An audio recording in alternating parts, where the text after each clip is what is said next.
नमस्कार दोस्तों। देश के गृह मंत्री अमित शाह ने इस पर जोर देकर कहा है कि भारत में लैंड बॉर्डर को पूरी तरह से दुरुस्त किया जाएगा, जिसमें परिंदे भी पर नहीं मार सकेंगे। इतनी एडवांस सिक्योरिटी व्यवस्था लैंड बॉर्डर पर की जाएगी। इससे संबंधित एक सम्मेलन में बोलते हुए गृह मंत्री अमित शाह ने कहा, यह सम्मेलन land border district SPs conference 2026 में हो रही थी, जो कि सुषमा स्वराज भवन नई दिल्ली में कल संपन्न हुई। इसमें बोलते हुए अमित शाह ने कहा कि गवर्नमेंट एक लॉन्ग टर्म ऑब्जेक्टिव के साथ काम कर रही है, जिससे किसी भी तरह के घुसपैठियों को देश में घुसने से पूरी तरह से रोका जाएगा। इसलिए सुरक्षा फ्रेमवर्क पूरी तरह से तैयार की जा रही है, जिसमें इलीगल इन्फिल्ट्रेटर्स को कंट्री में किसी भी राज्य जो कि दूसरे स्टेट्स दूसरे देश से सीमाएं मिलती है वहां पर उनको पूरी तरह से फुल प्रूफ सिक्योरिटी के साथ रोका जाएगा, ताकि घुसपैठिए किसी भी तरह से देश में घुस न सके। इसी से संबंधित उन्होंने क्या कहा दोस्तों, ये सबसे पहले सुनते हैं कि गृह मंत्री अमित शाह ने कहा क्या।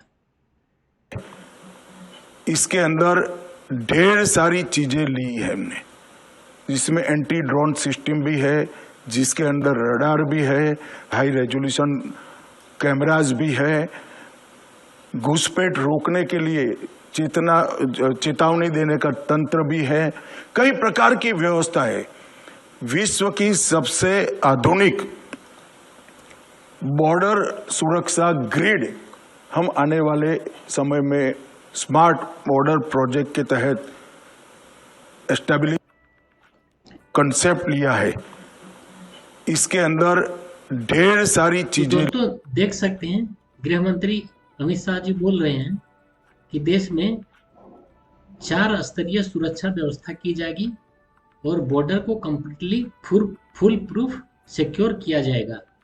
इसमें स्मार्ट बॉर्डर, सबसे पहले जानिए उन्होंने कहा क्या। स्मार्ट बॉर्डर में उन्होंने कहा कि technology plus intelligence plus security forces plus local citizens, इन चारों को मिलाकर स्मार्ट बॉर्डर फेंसिंग 4 स्तरीय की जाएगी, जिससे परिंदे भी पर नहीं मार पाएंगे।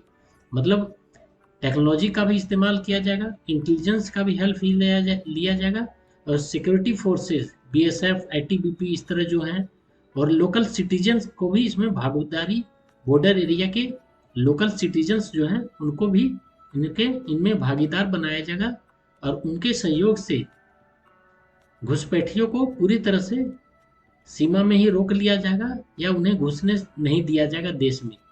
भविष्य की सीमा सुरक्षा केवल जवानों पर निर्भर नहीं रहेगी, बल्कि एआई आधुनिक तकनीक बड़ी भूमिका निभाएगी, ऐसा गृह मंत्री अमित शाह जी ने कहा।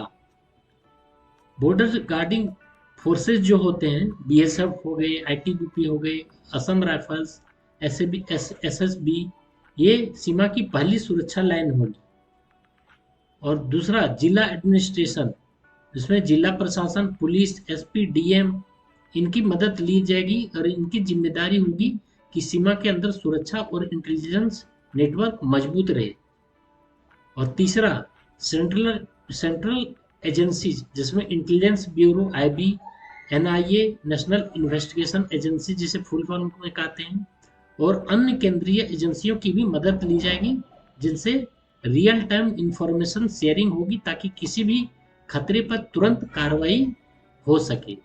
तो दोस्तों, इस तरह की व्यवस्था की जा रही है, और बॉर्डर विलेजेस जो है यह सबसे महत्वपूर्ण हिस्सा माना जा रहा है। सरकार चाहती है कि सीमा पर रहने वाले नागरिक भी सुरक्षा व्यवस्था का हिस्सा बने, और किसी भी संदिग्ध गतिविधि की तुरंत सूचना दे ये विलेजर्स, ताकि उस पर स्ट्रिक्ट एक्शन, तुरंत एक्शन लिया जा सके और बॉर्डर को पूरी तरह से सिक्योर किया जा सके।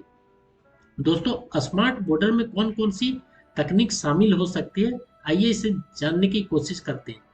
सरकार पहले भी संकेत दे चुकी है कि आने वाले वर्षों में सीमा सुरक्षा में आधुनिक तकनीक का अधिक उपयोग होगा, जैसे आर्टिफिशियल इंटेलिजेंस, जैसा कि मैंने कहा, ड्रोन सर्विलांस, ड्रोन से सर्विलांस किया जाएगा, थर्मल कैमरा लगाए जाएंगे बॉर्डर में, नाइट विजन सिस्टम लगाया जाएगा, मोशन सेंसर्स होंगे ताकि एक किसी भी तरह की थोड़ी सी भी मोशन होने पर तुरंत डिटेक्ट हो जाएगा, ग्राउंड सेंसर्स लगाए जाएंगे, रडार्स को लगाया जाएगा, command and control centre establish किया जाएंगे बॉर्डर एरिया में पूरे देश में, और रियल टाइम इनकी मॉनिटरिंग हो सकेगी, 24/7 डिजिटल निगरानी रखने की कोशिश की जाएगी ताकि सीमा पर हर गतिविधियों पर नजर रखी जा सके।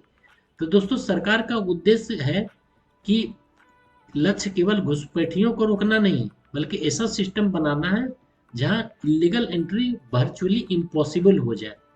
तो इस पर गवर्नमेंट काम कर रही है, और ताकि किसी भी तरह का घुसपैठ देश में न हो सके, और घुसपैठिए अगर घुस जाए तो बॉर्डर पर ही धर लिए जाए, या उन्हें बॉर्डर से ही वापस भेज दिया जाए। यानी अवैध प्रवेश लगभग असंभव हो जाएगा, इलीगल एंट्री वर्चुअली इम्पॉसिबल। मतलब आपको आना है तो प्रॉपर वीजा सिस्टम के थ्रू आइए, नहीं तो आप पकड़े गए तो सख्त कार्रवाई की जाएगी। जैसा कि दोस्तों आप जानते हैं, भारत की सीमाएं 15,000 किलोमीटर लंबी है, 15,000 किलोमीटर लंबी है, और भारत की सीमाएं पाकिस्तान, चीन, बांग्लादेश, नेपाल, म्यांमार, भूटान जैसे देशों से लगती है। इनमें कई जगह जंगल, पहाड़, नदी, रेगिस्तान जैसी समस्याएं जटिल बॉर्डर फेंसिंग हो जाती है। हाँ, जहाँ पारंपरिक निगरानी बेहद कठिन होती है, इसलिए सरकार तकनीक आधारित सुरक्षा मॉडल की ओर बढ़ रही है, ताकि चाहे वो पहाड़ हो, चाहे नदी हो, चाहे रेगिस्तान हो, चाहे जंगल हो, हर जगह स्मार्ट फेंसिंग के द्वारा घुसपैठियों को रोका जा सके, इलीगल ड्रग ट्रैफिकिंग को भी रोका जा सके। ऐसा सरकार का मतलब एक कदम है, उन्होंने सोचा है, जिस पर काम शुरू भी हो गया, असम में इस पर काम चल भी रहा है। दोस्तों, इसके संभावित फायदे क्या होंगे?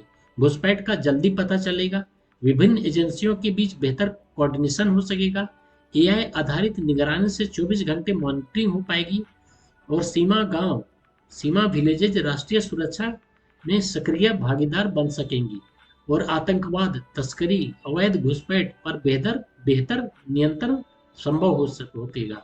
दोस्तों, इसके लिए चुनौतियां भी बड़ी है। हालांकि इस योजना के सामने कुछ बड़ी चुनौतियां, जो पूरे 15,000 किलोमीटर सीमा पर तकनीक लगाना बेहद बेहद महंगा होगा, क्योंकि अत्याधुनिक टेक्नोलॉजी लाई जाएगी, तो इसके लिए काफी खर्च भी पड़ेगा। ड्रोन और सेंसर का रखरखाव आसान नहीं होता दोस्तों, क्योंकि पानी, बारिश, इतना ऊंचा तापमान, तो सब तरह की चुनौतियां सामना करना पड़ेगा, और सेंसर के रखरखाव में काफी खर्च आता है, ड्रोन के रखरखाव में काफी खर्च आता है। नदी और घने जंगल वाले इलाकों में निगरानी अभी भी चुनौती बनी रहेगी। इसे आसान नहीं होगा पूरी तरह से फुल प्रूफ करना, लेकिन गवर्नमेंट अगर कोशिश कर रही है तो ये अच्छी बात है। केंद्र और राज्यों के बीच मजबूत समन्वय जरूरी है। जैसा कि अभी कुछ दिन अगर टीएमसी जैसे ममता बनर्जी जैसा अगर मुख्यमंत्री बन जाए, तो उसमें फिर काफी चीजें मुश्किल हो जाती है। तो केंद्र और राज्य के बीच एक जैसा थिंकिंग होना चाहिए, तभी ये सभी चीजें लागू हो पाएगी। तकनीक के बावजूद 100% घुसपैठ रोकने का दावा व्यावहारिक रूप से कठिन माना जाता है, लेकिन अगर गवर्नमेंट कोशिश कर रही है तो यह अच्छी बात है। दोस्तों, इसका राजनीतिक महत्व भी कम नहीं है। यह घोषणा ऐसे समय आई है जब अवैध घुसपैठ, सीमा सुरक्षा, राष्ट्रीय सुरक्षा और जनसंख्या परिवर्तन जैसे राजनीतिक बहस के केंद्र में है। इसलिए माना जा रहा है कि आने वाले समय में स्मार्ट बॉर्डर सरकार की प्रमुख राष्ट्रीय सुरक्षा परियोजनाओं में एक होगी और महत्वपूर्ण विषय होगी। दोस्तों, फाइनली हम लोग कह सकते हैं कि स्मार्ट बॉर्डर एक केवल नई फेंसिंग परियोजना नहीं है, यह देश की सुरक्षा से रिलेटेड एक बहुत बड़ा कदम है, और इसमें जितनी जल्दी ये कदम उठाए जाए उतना अच्छा है, क्योंकि घुसपैठिए रोकने की क्षमता में उल्लेखनीय सुधार हो सकता है इससे। हालांकि इसके वास्तविक सफलता आधुनिक तकनीक, पर्याप्त निवेश और केंद्र राज्य एजेंसियों के बीच प्रभावी समन्वय पर ही निर्भर करेगा। जब तक राज्य भी उतनी सक्रियता से इसमें शामिल नहीं होगी, पूरी तरह से घुसपैठ रोकना और ड्रग ट्रैफिकिंग रोकना काफी मुश्किल होगा। लेकिन अगर सरकार कदम उठा रही तो उम्मीद की जानी चाहिए कि राज्य सरकारें भी उतनी सतर्कता, उतनी तत्परता से इसमें सहयोग देगी केंद्र सरकार का। तो दोस्तों, अगर यह आपको वीडियो कैसा लगा, क्या आप समझते हैं केंद्र का यह जो कदम है ये बहुत ही सराहनीय है, और इसकी जितनी भी प्रशंसा की जाए वो कम है, और इससे देश में ह्यूमन ट्रैफिकिंग और भी तरह की चीज़ें, ड्रग ट्रैफिकिंग, घुसपैठी, ये सभी चीज़ रोक पाएंगे, और देश में सुरक्षा व्यवस्था, सुरक्षा का माहौल बढ़ेगा, जिससे आतंकवाद, एंटी इंडिया मूवमेंट पर काबू लगेगा। तो दोस्तों, आप क्या समझते हैं? आप भी अपना राय दें। बहुत बहुत धन्यवाद आपको वीडियो देखने के लिए।